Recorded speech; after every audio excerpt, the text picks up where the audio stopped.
కృష్ణా డెల్టాకు గోదావరి జలాలు అందించి రైతులు సాగు చేసిన పంటలను కాపాడాలని, వరి పంట సాగుకు అవకాశం కల్పించాలని ఆంధ్రప్రదేశ్ రైతు సంఘం ఆధ్వర్యంలో ఏలూరులోని జలవనరుల శాఖ ఎస్సీ కార్యాలయం ముందు ధర్నా నిర్వహించారు.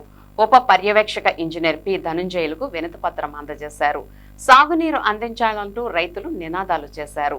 ఈ సందర్భంగా ఆంధ్రప్రదేశ్ రైతు సంఘం జిల్లా కార్యదర్శి కె శ్రీనివాస్ మాట్లాడుతూ ఏలూరు జిల్లా పరిధిలోని పెదపాడు, ఏలూరు, దెందులూరు మండలాల కృష్ణా డెల్టా ఆయకట్టుకు గోదావరి జలాలు అందించే అవకాశం ఉందన్నారు.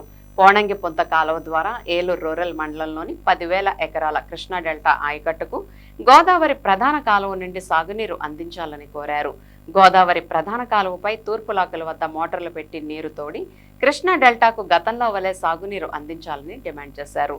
రైతులు వేసిన నారుమళ్లు ఎండిపోతున్నాయని, వరి నాట్లు వేసుకునే అవకాశం లేక, మరో పంట వేసే పరిస్థితి లేక అన్నదాతలు ఇబ్బందులు పడుతున్నారని, ఎప్పటికైనా కృష్ణా డెల్టా ఆయకట్టుకు సాగునీరు అందించే చర్యలు చేపట్టాలని కోరారు. ఈ కార్యక్రమంలో కొమ్మన సాంబశివరావు, తలారి జయరాజు, పలువురు రైతులు, కౌలు రైతులు పాల్గొన్నారు.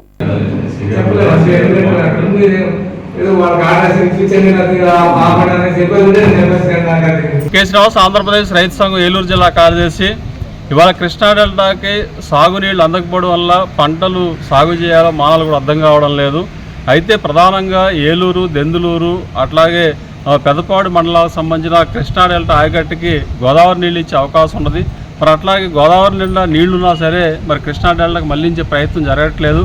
గతంలో గోదావరి మెయిన్ కెనాల్ నుండే పోనంగి పుంత ద్వారా గోదావరి నీళ్లు ఏలూరు రూరల్ మండలానికి ఇచ్చారు. అట్లాగే తూర్పు లాకుల దగ్గర పంపులు పెట్టి తోడి కృష్ణా కెనాల్కి మళ్లించి కూడా నీళ్ళు ఇచ్చిన పరిస్థితి ఉన్నది.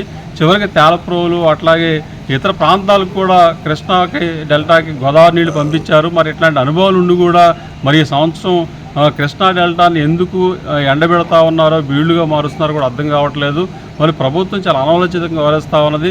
మరి నేను అసెంబ్లీలో ముఖ్యమంత్రి గారు కూడా మాట్లాడుతూ ఇవాళ జలాశయాల్లో నీళ్లు లేవు, కృష్ణాలో గోదావరి డెల్టాలో తప్ప ఇంకెక్కడ కూడా ఉరి పంట వేస్తే రైతులు నష్టపోతారని చెప్పేసి ఆయన చెప్తా ఉన్నారు. అయితే వాస్తవం చెప్పాలంటే ఏలూరు మండలం జిల్లాకు సంబంధించి ఉన్న కృష్ణా డెల్టా ఆయకట్టు ఏదైతే ఉందో దీనికి మాత్రం గోదావరి నీళ్ళు ఇచ్చే అవకాశం ఉన్నది. మరి గోదావరి జలాలు పెద్ద ఎత్తున మేము కృష్ణా డెల్టాకు తరలిస్తామని చెప్పేసి గొప్పగా ప్రభుత్వం చెప్తా ఉంది. మరి ఆచారంలో ఎందుకు నీళ్ళు ఇవ్వలేకపోతున్నారని చెప్పేసి అడుగుతా ఉన్నాం. పట్టిసీమ నుంచి వాటర్ డైవర్షన్ చేయడానికి అవకాశం లేదని చెప్తా ఉన్నారు.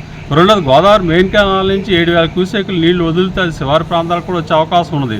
మరి టైలాండ్గా ఉన్న ఏలూరు జిల్లా పరిధిలో ఉన్న అటు గోదావరి డెల్టా ఇబ్బంది పడుతూ ఉంది, అట్లా కృష్ణా డెల్టాకు నీళ్ళు అందే పరిస్థితి కనబడట్లేదు.